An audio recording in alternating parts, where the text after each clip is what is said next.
कुमार मधुकर का सभी को नमस्कार। लीगल एडवाइजर में आप सभी का स्वागत है। जैसा कि आप जानते हैं कि इस चैनल में देश के कानून व्यवस्था से संबंधित जानकारी दी जाती है, संबंधित सलाह भी दी जाती है। लीगल एडवाइजर चैनल की इस पहली कड़ी में additional solicitor general Satpal Jain से साक्षात्कार के मुख्य अंश दिखाए जा रहे हैं। इसमें आप जानेंगे कि अटॉर्नी जनरल, सॉलिसिटर जनरल और एडिशनल सॉलिसिटर जनरल जैसे पदों की भारत सरकार में क्या जरूरत है। बातचीत से पहले सतपाल जैन जी को दोबारा एडिशनल सॉलिसिटर जनरल बनने पर बहुत बहुत बधाई, और जिस प्रकार से शहर और देश से उन्हें बधाइयों का तांता लग रहा है, एक बार फिर से उनका स्वागत है और करते हैं उनसे बातचीत। जैन साहब, दोबारा एडिशनल सॉलिसिटर जनरल बनने पर आपको बहुत बहुत बधाई। दूसरी बात कि लोग जानना चाहते हैं कि भारत सरकार में अटॉर्नी जनरल, सॉलिसिटर जनरल और एडिशनल सॉलिसिटर जनरल जैसे पदों की व्यवस्था क्यों है और इसकी उपयोगिता क्या है।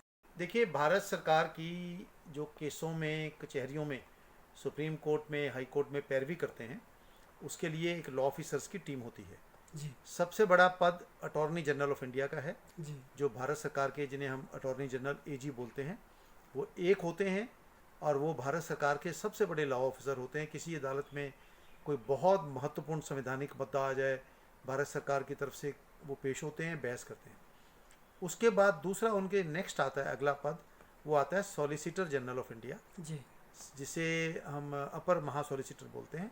और फिर उनके साथ 10-11 एडिशनल सॉलिसिटर जनरल अपॉइंट होते हैं, कुछ सुप्रीम कोर्ट में, कुछ राज्यों में। जी मेरी नियुक्ति पंजाब, हरियाणा हाई कोर्ट चंडीगढ़ में हुई है।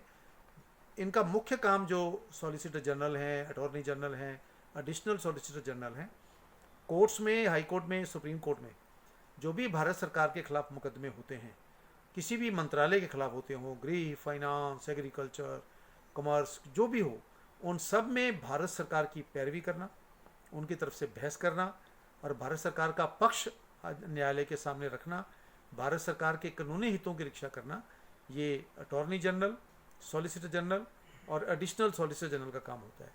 फिर कई मुद्दों पर विभिन्न मंत्रालयों को गवर्नमेंट की सलाह की ज़रूरत होती है, लीगल ओपिनियन की आवश्यकता होती है। किसी मुद्दे पर ये हो सकता है, नहीं हो सकता है, तो ऐसा अगर लीगल ओपिनियन माना जाता है तो फिर हम कानूनी मुद्दों पर हमसे लीगल ओपिनियन लिया जाता है और हम अपना वो लीगल ओपिनियन उनको देते हैं। तो मैं अगर ये कहूँ कि भारत सरकार के अटॉर्नी जनरल, सॉलिसिटर जनरल और एडिशनल सॉलिसिटर जनरल ये लॉ ऑफिसर हैं जो भारत सरकार की नुमाइंदगी देश के विभिन्न न्यायालयों में करते हैं। जैसे आपका दूसरा टर्म है, पहला टर्म कब से कब तक था एडिशनल सॉलिसिटर जनरल के तौर पे।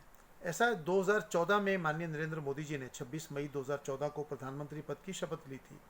उसके बाद ये प्रक्रिया चली। चंडीगढ़ में पहले ये पद नहीं होता था। जी ये पद पहली बार 2015 में इसको क्रिएट किया गया और अप्रैल 2015 में मेरी नियुक्ति इस पोस्ट पर हुई। ये पोस्ट पहली बार चंडीगढ़ में क्रिएट हुई थी और मुझे नियुक्त किया गया। 3 साल के बाद फिर बाकी सारे देश के एडिशनल सॉलिसिटर जनरल की तरह सबको 30 जून 2020 तक की पहली एक्सटेंशन दी गई। और अब कल भारत सरकार ने सारे अपने लॉ ऑफिसर्स सुप्रीम कोर्ट में, डिफरेंट हाई कोर्ट्स में, जहां परिवर्तन करना था वहां परिवर्तन किया है, जहां नए अपॉइंट करने थे वहां नए अपॉइंट करने किए हैं, और जहां पहले वालों को एक्सटेंशन देना था, री अपॉइंटमेंट करनी थी, वो की है। तो अब मुझे 3 साल के लिए कल रात जो कैबिनेट कमेटी है ऑन अपॉइंटमेंट्स, भारत सरकार का जो केंद्रीय मंत्रिमंडल है जी उसकी एक कमेटी है जिसका नाम है कैबिनेट कमेटी ऑन अपॉइंटमेंट्स, वो उसको क्लियर करती है और उससे क्लियर होने के बाद ये नियुक्ति 3 वर्ष के लिए आज फिर दोबारा की गई। आपको एक बार फिर से बधाई। लेकिन क्या सुविधाएं भी हैं एडिशनल सॉलिसिटर जनरल के तौर पे सरकार की ओर से। कि एडिशनल सॉलिसिटर जनरल का जो प्रोटोकॉल में स्टेचर है वो भारत सरकार के एडिशनल सेक्रेटरी के स्तर पे आता है और उसको रहने के लिए सरकारी मकान मिलता है, स्टाफ मिलता है, काम मिलता है, मंथली अलाउंस भी मिलता है, पर केस भी आपको, जो सरकार के मापदंड हैं, हम अपनी मर्जी से सरकारी केसों में फीस चार्ज नहीं कर सकते। जी भारत सरकार ने अटॉर्नी जनरल, सॉलिसिटर जनरल और एडिशनल सॉलिसिटर जनरल सबके लिए किस केस में किस पैमाने से, जिसे हम कहते हैं क्या चार्जेस हमारे केसेस में होंगे पर अपीयरेंस, लीगल ओपिनियन, वो सारा बाकायदा भारत सरकार का नोटिफिकेशन है। हमारी अपॉइंटमेंट भी गजटेड नोटिफिकेशन होती है, जी। जो हमारी टर्म्स एंड कंडीशन है वो भी गजटेड नोटिफिकेशन होती है, और जो फीस स्ट्रक्चर है, लॉ रूल्स हैं जो लॉ ऑफिसर्स के, उसमें सारा प्रेस्क्राइब होता है कि हम किस केस में पर अपीयरेंस कितनी चार्ज कर सकते हैं। अब दोबारा बने, 3 साल के लिए बने, कब तक ये आप बने रहेंगे? नियुक्ति मेरी 3 साल के लिए है। अब 3 साल में आगे भविष्य में क्या होता है किसी के लिए भी कहना संभव नहीं होता, कोई लेकिन नियुक्ति मेरी 3 साल के लिए है। कोई ऐसा कंडीशन है क्या, 2 बार रह सकते हैं, 3 टर्म रह सकते हैं, 4 टर्म, ऐसा भी कुछ कंडीशन? नहीं, ऐसा नहीं, ऐसा कभी नहीं किया। मतलब जब तक केंद्र सरकार ये चाहे केंद्र तब। सरकार चाहे। किसी ने कहा ना वकील और डॉक्टर वो साहिल की पसंद का होता है, तो भारत सरकार के हम लॉ ऑफिसर्स हैं, जब तक भारत सरकार चाहेगी हम यहाँ रहेंगे।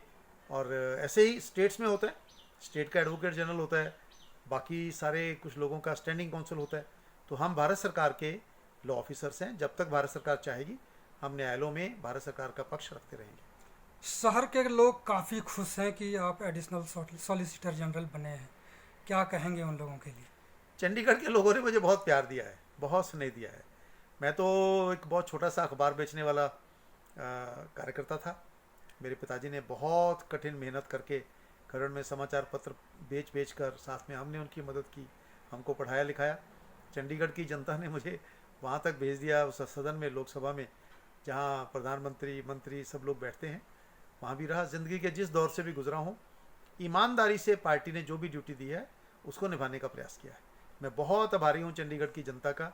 छोटी सी भी मेरी खुशी होती है, लोग उसको बढ़ा के कई गुना कर देते हैं। बहुत उनका प्यार और स्नेह, और उनको विश्वास दिलाता हूँ किसी भी जिम्मेवारी पर रहूँ, चंडीगढ़ के लोगों को जब भी मेरी आवश्यकता पड़े आवाज़ दे देना, हमेशा आपकी सेवा में तो उपस्थित। ये थे additional solicitor general Satyapal Jain ji, जिनके साथ हमारी बातचीत हो रही थी। लीगल एडवाइजर के साथ बने रहने के लिए आप सभी का बहुत बहुत धन्यवाद।